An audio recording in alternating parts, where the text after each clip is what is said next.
Beyond that, emotional involvement is at the center of all our relationships.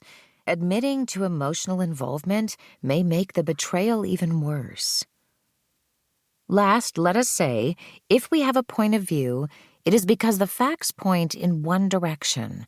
We cannot find a way to make the case for a different point of view. In The House on the Strand, a novel by Daphne du Maurier, the main character is a man named Dick Young.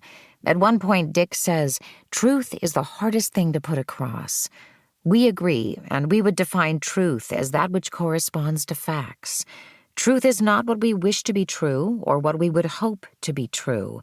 Truth is what corresponds to facts. Thousands of people wrote us. They had a story to tell. This book is the explanation of that story. Chapter 1. Your World Overturned.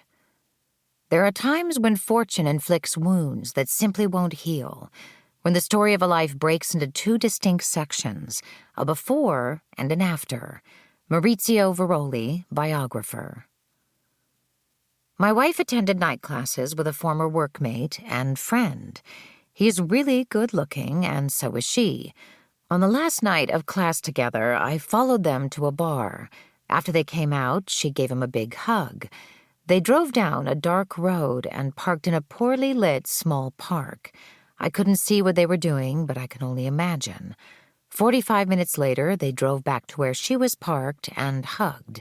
I couldn't tell if they kissed. When my wife got home, she was very nervous. Later, when we were in bed, I asked her if she went out and celebrated. She said no. I asked why she and her friends didn't go to a bar or do something. She said they got out late.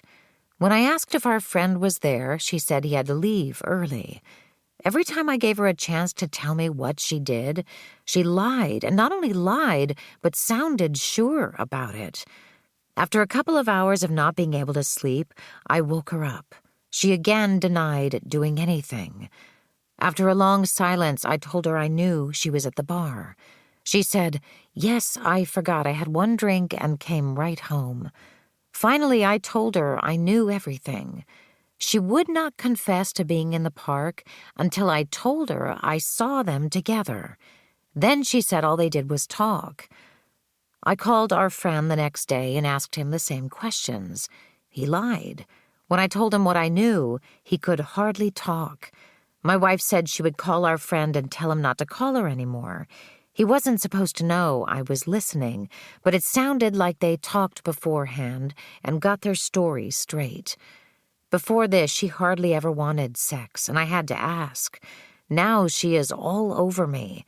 She won't show me her phone records from work or her work cell phone.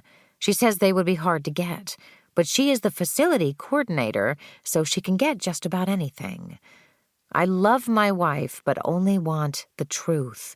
We can work through this if only she will be honest.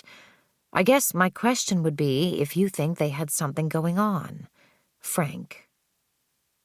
The pattern of betrayal is familiar, even archetypal. Admit nothing. If that is not possible, admit only what is already known. It is the same pattern played out in police stations and criminal courts every day. As one woman told us about her cheating husband, denial has become his best friend. There is simply no advantage to a cheater in telling the truth, nor will there ever be. The advantage lies in denial and minimizing. That's what Frank, the author of this letter, learned the hard way. Usually affairs are discussed as if they are a single act of betrayal. They are not. Even a one-night stand consists of scores of mental acts, and an ongoing relationship with a third party represents thousands of separate mental acts of deception. In the letter above, Frank's wife decided to meet another man in a bar, leave with the other man instead of going home, get in the other man's car, not her own, drive to a secluded location, engage in acts she would conceal from her husband. At each one of these points and many others, she could have stopped, but she didn't. When confronted by her husband, she chose to lie repeatedly.